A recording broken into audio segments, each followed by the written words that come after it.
In this video, we're going to look at factors that affect enzyme activity. We're going to look to see why they affect the enzyme activity, and then we're going to have a look at an example question that may come up in enzymes.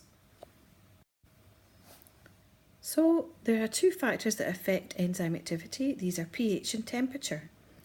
Now, every enzyme has got its own set of optimum conditions. By optimum conditions, we mean that is the point at which the enzyme is at the most active.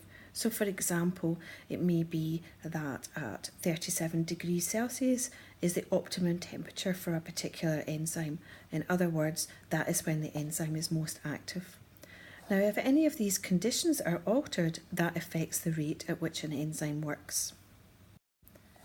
So why does changing the temperature or changing the pH affect the activity of the enzyme? Well, if the temperature or the pH changes sufficiently beyond an enzyme's optimum temperature or pH, then the shape of the enzyme is changed. And in particular, it's the shape of the active site that's changed. And in the diagram that we've got here, we've got an enzyme here. Here it is here when it's in its normal state. But if too much heat is applied, or if the pH is changed drastically from the pH that it usually is optimum at, then what happens is the active site of the enzyme changes shape. And because it changes shape, that means that the substrate is no longer able to fit into that active site. And when that happens, the enzyme is described as being denatured. And it's an irreversible change when it occurs. When the active site is changed like this, then the enzyme will no longer work, or the enzyme activity will be zero because the substrate can't fit onto the active site. Okay, let's have a look at this example here, where we're looking at temperature. Now, all enzymes are made up of proteins, and proteins are denatured at high temperatures. I've got here above about 50 degrees Celsius. Some enzymes are able to cope with higher temperatures than that, so this is not a hard and fast rule. Now, this is a typical graph here showing enzyme activity as the temperature increases. And it's shown here, here's the rate of reaction, which is showing us the enzyme activity. And here we've got, down here on the x-axis, an increasing temperature. Now, it may be that how this rate of reaction is measured it depends on what the enzyme is. So for example, it may be catalase and hydrogen peroxide, and the rate of reaction is measured by measuring the volume of foam that is produced when the hydrogen peroxide and the catalase react together and form oxygen. Or there may be other ways that the enzyme activity is measured, maybe a colour change or something like that. But this is a typical graph here where what is happening is as the temperature increases from 0 degrees, the enzyme activity, in other words, the rate of reaction that's shown here, but that's telling us about the enzyme activity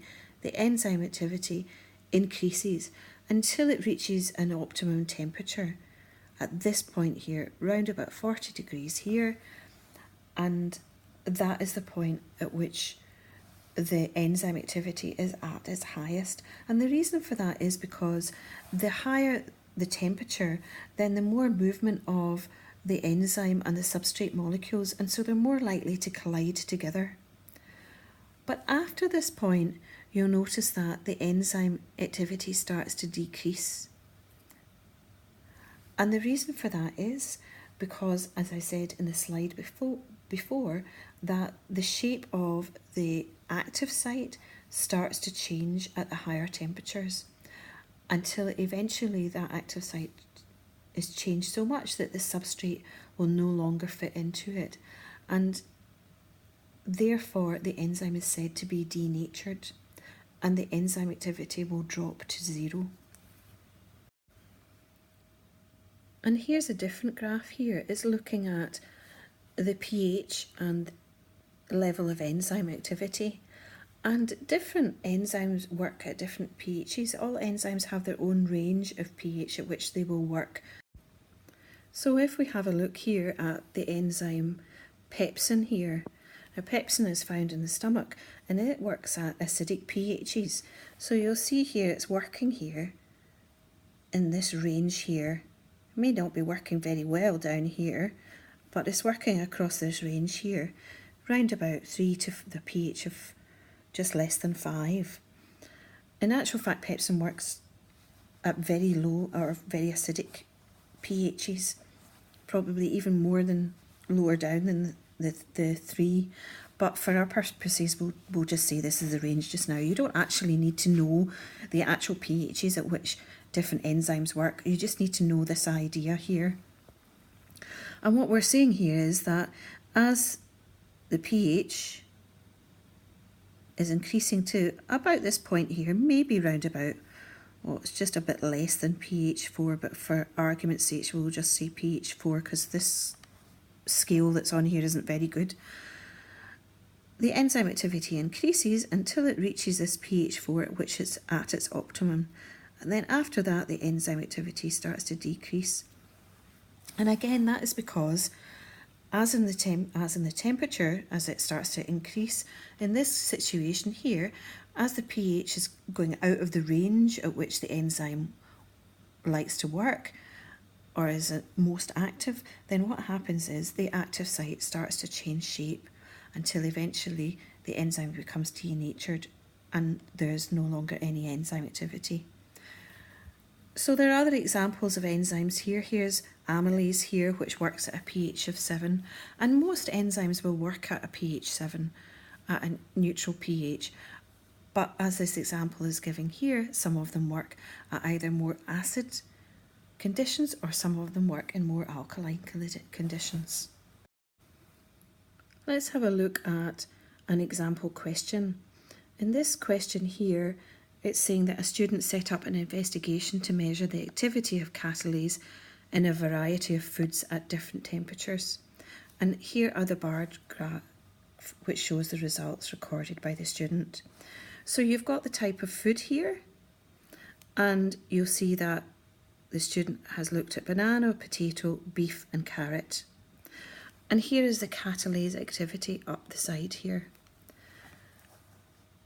And you'll see that there is a key here for the different temperatures, 20 degrees, 40 degrees and 50 degrees Celsius. Now the question asks to describe